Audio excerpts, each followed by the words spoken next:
Hello everyone! Vamos hoje estudar alguns pronomes em inglês. Não aqueles pronomes pessoais que servem como sujeito ou então que servem como objeto, mas nós vamos estudar aqueles pronomes interrogativos. What, where, when, why, which. Todos esses pronomes que servem para fazer perguntas ou então servem para que eu faça as conexões ali entre as orações. Entre uma oração e outra eu posso usar um desses pronomes para estar conectando. É uma lista de vocabulário, portanto, que vale a pena ser memorizada, para que você consiga ler com maior facilidade os textos do vestibular. Eu separei alguns exemplos e vamos ao primeiro. What? What makes you think like that? O que faz você pensar dessa forma? What makes you think like that? Você nota que o verbo make está imediatamente conectado com what, ou seja, eu não preciso usar nenhum auxiliar aí. Vai direto do what para o make, porque o what está ocupando a função de sujeito nessa minha pergunta. What did you see yesterday? What did you see? Aí eu tenho o sujeito you, o auxiliar did na frente dele, e o see sendo usado no infinitivo, mas a minha frase é passado. Eu tenho did, mostrando então que o que você viu ontem? What did you see yesterday? E I don't know what to do. I don't know what to do. Eu não sei o que fazer. Aí o what não está funcionando como pergunta, tá? Ele está funcionando como uma conexão entre duas partes da minha frase. I don't know, a primeira parte, e what to do, a segunda. Perceberam então o uso do pronome what, para se fazer uma pergunta e também para eu conectar a minha oração.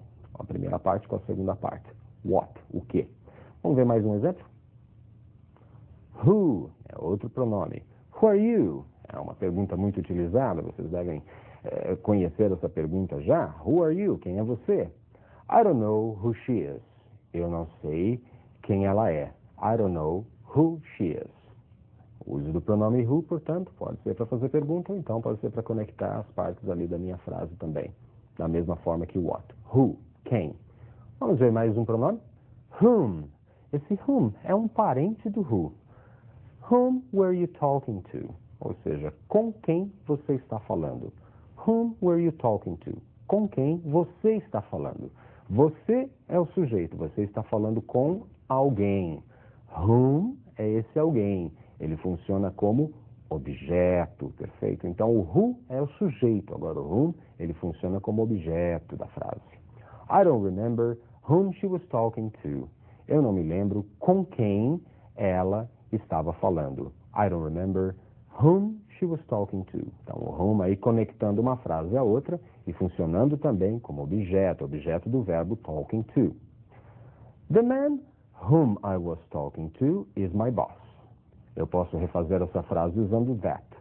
The man that I was talking to is my boss. O homem com quem eu estava falando é meu chefe.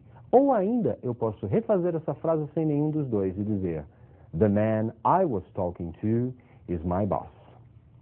É possível, então, omitir-se o pronome relativo. Ele está sendo ali usado para estabelecer a relação entre as duas orações, entre as duas frases. E em inglês eu posso retirá-lo. Não o tempo todo, mas em alguns momentos. Cuidado quando você estiver lendo. Às vezes você sente a necessidade de um that, de um who, de um pronome relativo. Quando sentir essa necessidade, pode crer. Ele pode estar presente ali. Só que em inglês ele às vezes é omitido. Vamos ver mais um exemplo? Which movie do you want to see? Star Wars or Independence Day? Então, qual filme você quer ver? Guerra nas Estrelas ou Independence Day, o Dia da Independência? Which é qual? Ele me dá a opção, né, entre um ou outro, entre um número limitado de escolhas, entre um número limitado de opções, no caso aí Guerra nas Estrelas e Independence Day. Qual o filme que você quer ver? E the book which I'm reading is very good. Ou então usando that. The book that I am reading is very good. Ou sem usar nenhum dos dois. The book I am reading is very good. Nos três casos eu vou entender. O livro que eu estou lendo é muito bom. Então eu posso utilizar o which, o that ou o who como pronome relativo para conectar sentenças. Porém, ele pode também por vezes ser omitido. Então essas omissões é que a gente tem que tomar cuidado quando estiver lendo um texto, perfeito? Mais um pronome, vamos lá. Why? Por quê? Why are you so nervous? Olha o sujeito you. Are you? Você está. Por que você está tão nervoso? I don't understand why you are so nervous. Eu não compreendo, eu não entendo por que você está tão nervoso. O pronome why serve também para fazer perguntas ou para eu conectar duas partes de uma oração. Mais um pronome, olha lá. When, quando. When were you born? Né? Quando você nasceu? I don't remember when she was born. Eu não me lembro quando ela nasceu. Então, when quer dizer quando, e ele serve ali para fazer a pergunta. When were you? Que está no passado, invertendo-se o verbo e o sujeito. E na frase seguinte, I don't remember when she was born, notem que não é uma pergunta. Então, ao invés de was she, eu tenho she was. Então, cuidado também com a utilização dos pronomes, esses que nós estamos vendo, os interrogativos, porque se ele está numa pergunta, você segue a construção da pergunta, invertendo o verbo, usando o auxiliar na frente do sujeito. Agora, se ele está no meio de uma oração, fazendo uma conexão e não uma pergunta, então a gente segue a ordem afirmativa. Verbo depois do sujeito, sem o auxiliar do does ou did, quando ele não for necessário, obviamente. Vamos ver mais um exemplo? Where é outro pronome. Where is your sister? Onde está a sua irmã? I don't know where my sister is. Eu não sei onde minha irmã está. São Paulo is the city where I was born. Então, São Paulo é a cidade onde eu nasci in 1970, em 1970. Então, na pergunta, where is your sister? Eu tenho a inversão is na frente de your sister, que é o sujeito, portanto é uma pergunta. I don't know where my sister is. Eu não sei onde minha irmã está. O verbo vai passar para depois do sujeito, porque não é mais uma pergunta. E São Paulo is the city where I was born. São Paulo é a cidade onde eu nasci, in 1970, em 1970. Então, percebem que o uso dessas palavras ele não se limita somente às perguntas, ela vai aparecer em todo momento no texto um pronome desses, tá ok? Então, prestem atenção. É pergunta ou não é pergunta? Ou estou estabelecendo uma relação entre duas partes ali de um período? Vamos ver mais um exemplo? Whose, de quem, ou cujo, cuja. Vamos ver como funciona nas frases. Whose car is this? De quem é este carro? Whose car is this? De quem é este carro? Can you tell me whose car this is? Can you tell me whose car this is? Você pode me dizer, você pode me contar de quem é este carro? Notem ali que na pergunta eu tenho is this? Whose car is this? Invertido, não sujeito com o verbo. E nessa outra, a pergunta é a primeira parte. Can you tell me? A segunda segue na ordem afirmativa. A segunda parte segue na ordem afirmativa. Whose car this is? The teacher met the students whose grades are very low. Então, o professor encontrou-se, conheceu os alunos cujas notas estão muito baixas. Então, nesse terceiro exemplo, você tem o whose funcionando como cujas notas estavam ou estão muito baixas. Agora nós vamos dar uma olhadinha num pronome especial, o how. How, que sozinho quer dizer como. Mas eu posso combinar o how com adjetivos, e aí eu vou ter sentidos a mais. Observem então o uso do pronome how. How did you do this? Como você fez isso? Did you do? Você tem o did como auxiliar, you sujeito, e o do novamente sendo usado como verbo, o verbo fazer. How did you do this?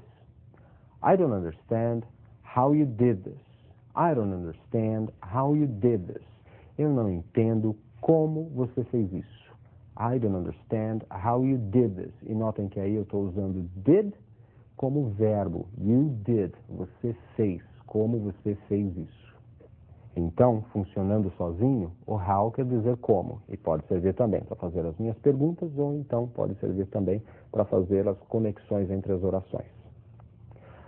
Agora vamos observar o how mais os adjetivos. Olha lá. How old are you? How old? Quantos anos? How old are you? Quantos anos você tem? How far is Rio from São Paulo? How, como? Far, longe. How far, qual a distância? Qual a distância entre o Rio e São Paulo? How deep is the Pacific? Deep, fundo, profundo. How deep, qual a profundidade? Qual a profundidade do Oceano Pacífico? How long is that street? How, como, long, longo. Então, qual o comprimento? Qual o comprimento desta rua? How long does it take to go to Europe? How long também quer dizer quanto tempo. Então, eu posso estar perguntando qual o comprimento ou quanto tempo. Quanto tempo leva para ir até a Europa? How long does it take to go to Europe? Então, prestem bastante atenção no how long, porque ele tem um duplo sentido. Qual o comprimento e quanto tempo. Perfeito? O how ainda se combina com alguns adjetivos a mais. Observem. How wide is this room? How, como. Wide, largo. How wide is this room?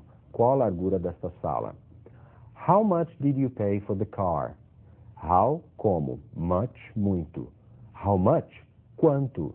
Quanto você pagou pelo carro? How many people are coming? How many? Many, muitos. How many? Quantos? Ou quantas?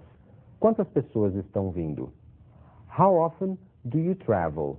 How, como. Often, frequentemente. Com que frequência você viaja?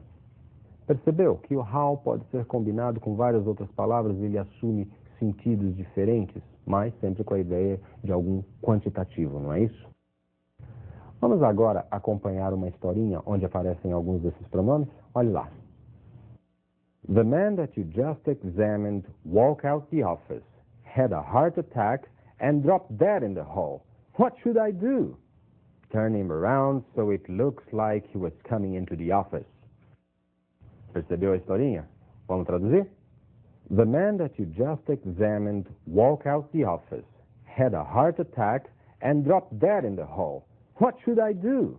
O homem que você acabou de examinar saiu do consultório, teve um ataque do coração e caiu morto no corredor.